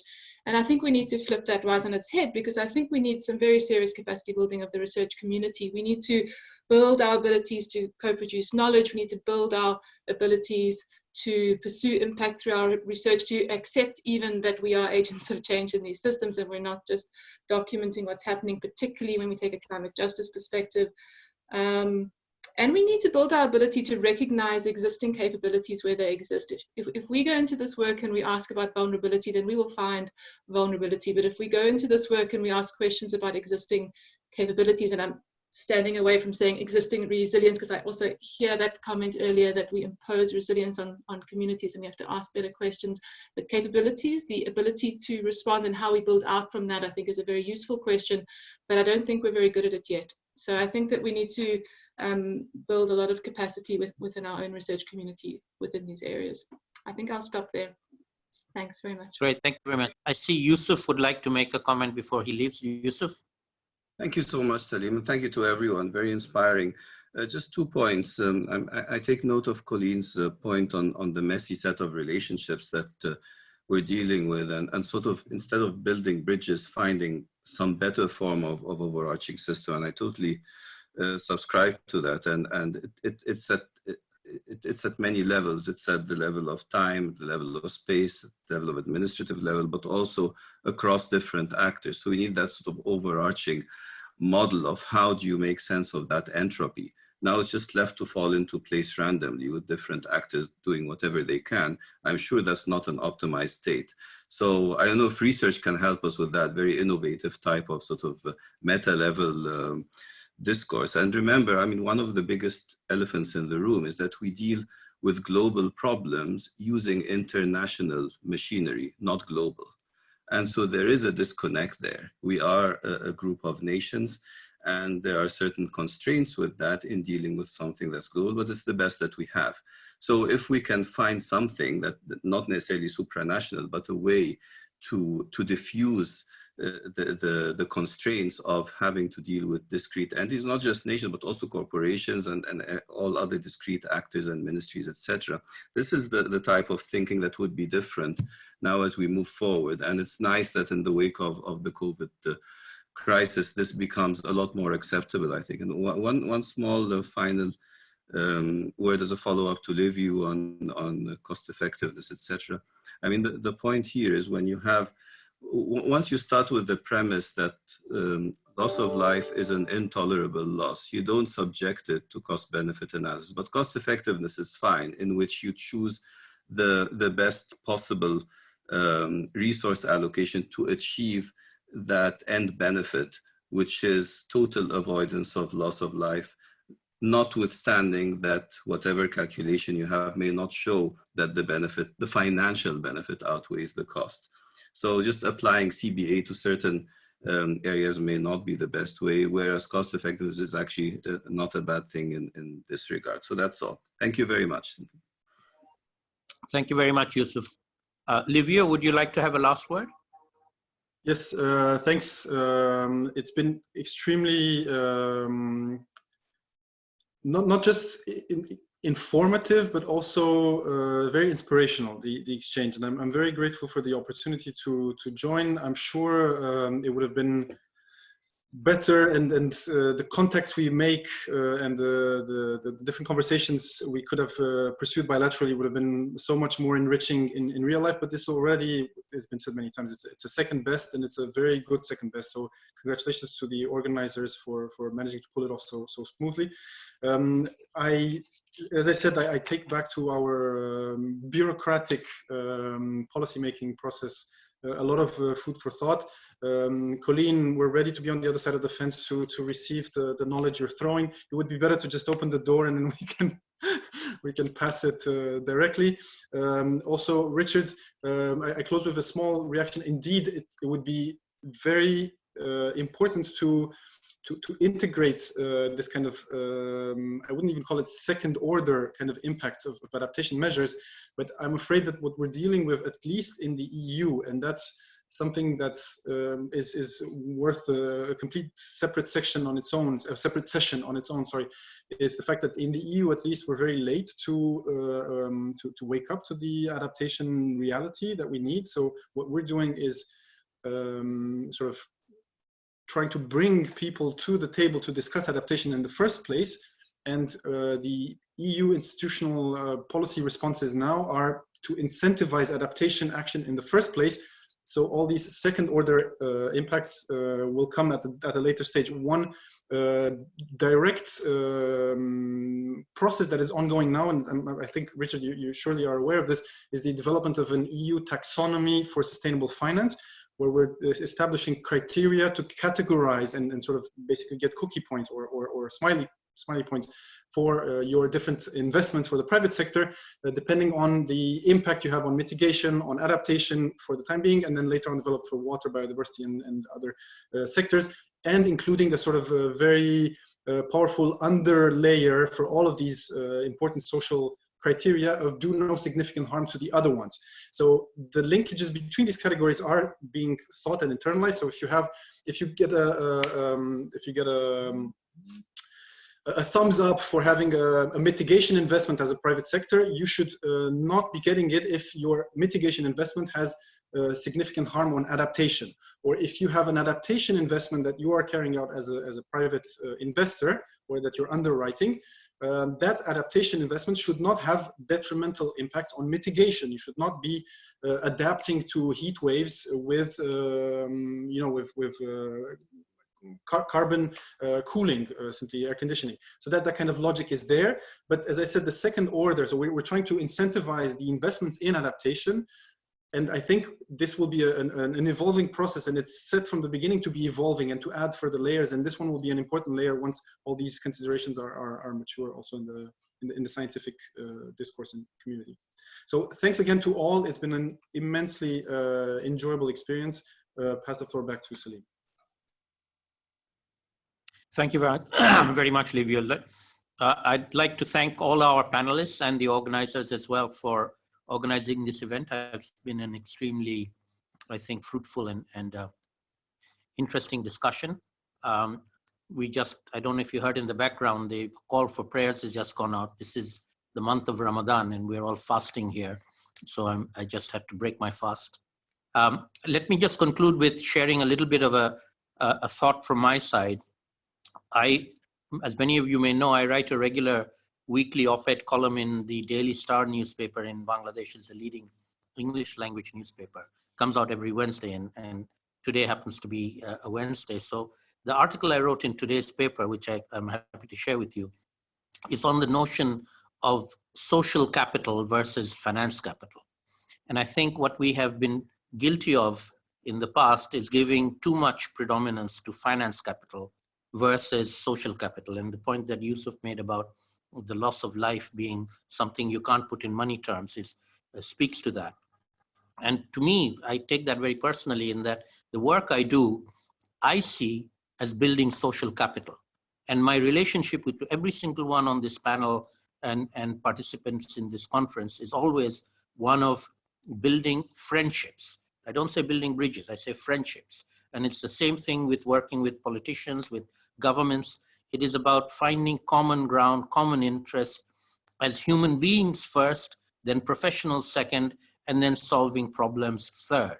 But it's important to make those connections individually across people. It may be just be a handful of people, but that can actually be very, very transformative in the long run. So let me thank everybody by saying, friends, it was nice to see you. It would have been better in Delhi. Hopefully we will meet again in Delhi at some point in the future, but this was a very good occasion, and thank you all for joining, and thanks to the organizers. I hope there'll be a recording of this that can be then shared later on with people who weren't able to join today. Thank you and goodbye. Thanks. Bye. On behalf of the Adaptation Futures Secretariat, I would like to thank all the panelists for the extremely informative discussion. We're grateful for this opportunity to have heard from 9 of the leading experts in this field. And this webinar, which saw, I think, 290 plus participants through the 2 hours that we had, they joined in from across the globe. We'd now like to invite you for tomorrow's webinar, which is at 7:30 p.m. IST and 1400 hours GMT on climate change and health, which is very relevant during the COVID-19 time. The agenda can be found on our website. We'd also like to reiterate our thanks for the continued support and patronage of our sponsors, which is critical for the success of Adaptation Futures 2020, given the unprecedented state of affairs. I would now like to ask Dr. Patwardhan for closing remarks. Nothing really much to add to this. Thank you, Juhi. And again, thanks to all the panelists, to the audience and the participants. It's hard to be engaged in this remote form, but I think just seeing the chat transcripts and the lively dialogue there was really good. Again, on behalf of the Science Committee for Adaptation Futures, great that we were able to do this. And I hope that many of you will join for the webinar tomorrow on climate change and health. I think we have already got a number of very memorable quotes, given that we need to now message this in creative ways. I think Yusuf's point about bounce forward, I think the idea that Colleen said, why do we need to be resilient in the first place? I think echoes the need for reducing risk and not just responding to it.